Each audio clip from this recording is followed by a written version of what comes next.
So, Keke, if you can tell us about, let's start with the music. Can you share with the media Yeah. about your new single? Yeah, so I'm super excited to be performing tonight, performing a lot of music that I have already out, but then also a lot of the new stuff that's coming from my album, The Boss, that's set to come out later this year. My first single that I just dropped is Twerk and Flirt. It's available on all platforms. You can hear a bit of it on my Instagram page. Going to be performing it also tonight. And just very excited. You know, I did the album here in Atlanta under my production company that I started called Big Bosses Entertainment, which I'm very excited about because it puts me in just a different position than I've been any other time with my music because I own it this time. And that's very exciting. But I'm excited to just perform tonight. It's going to be a good time.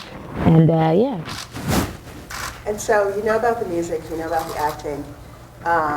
We got a new movie in the works. Is that correct? Yes, so I have a new movie called Hustlers that's coming out September 13th. The movie is pretty much about these strippers that, you know, get hard on times, the economy changes, and they're trying to figure out new ways to make money. And the best way that they come up with is actually to, you know, seduce men and rob them.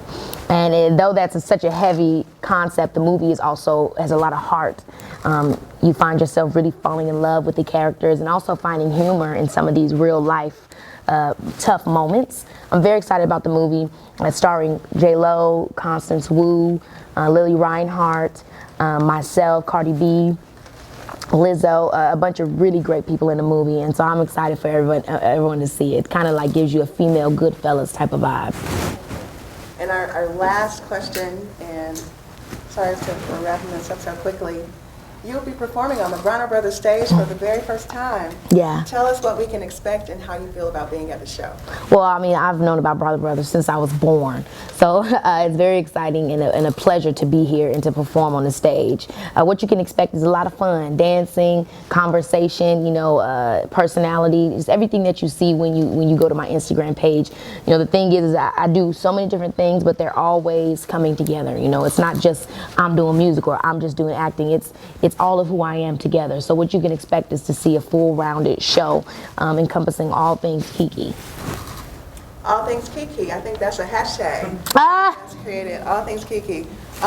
Mom, do we have time for one more question? Sure. Before we roll on? Okay, so we'll open up the floor. Old Faithful. Does anybody have a question for Ms. Palmer?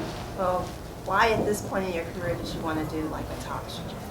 Well, I did my first talk show when I was about 19 years old with Telepictures under BET. It was called Just Keke.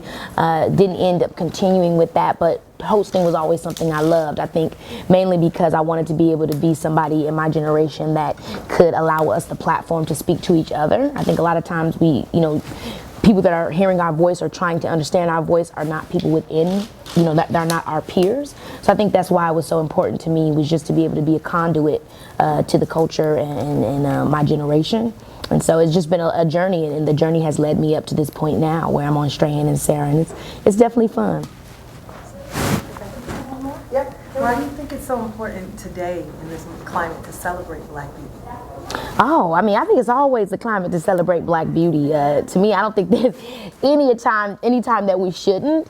So I don't know if that really answers the question, but I mean, for me, I think it's important that we always have representation. I think representation is something that's important because when a little girl sees television or she sees something that's talking about beauty and loving yourself, if it's not something that also represents her, then it can create a scenario where she doesn't believe that conversation includes her.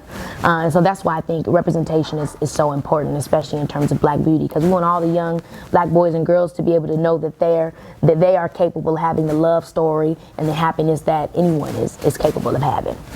And that love story, when did you first fall in love with your hair? Oh man, so that's interesting. You know, I fell in love with my hair, I think, really, when I did the big chop. So I did the big chop maybe like, I don't know how long ago that was. It was 4 years ago? I don't know.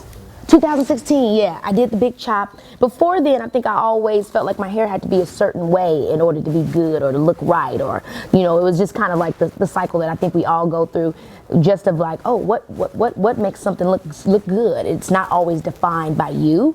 And so for me, I wanted to do that big chop because I wanted to, have that rebirth and that new relationship with my hair. And since then, I've been just gagged beyond belief and just so happy about how strong and beautiful my hair is, how resilient it is, and just how to take care of it. And also realizing that, man, when you show your hair love and you show it attention, it really does respond to it, And so that's been a fun journey for me. I got my steamer. I be steaming my hair twice a week, child.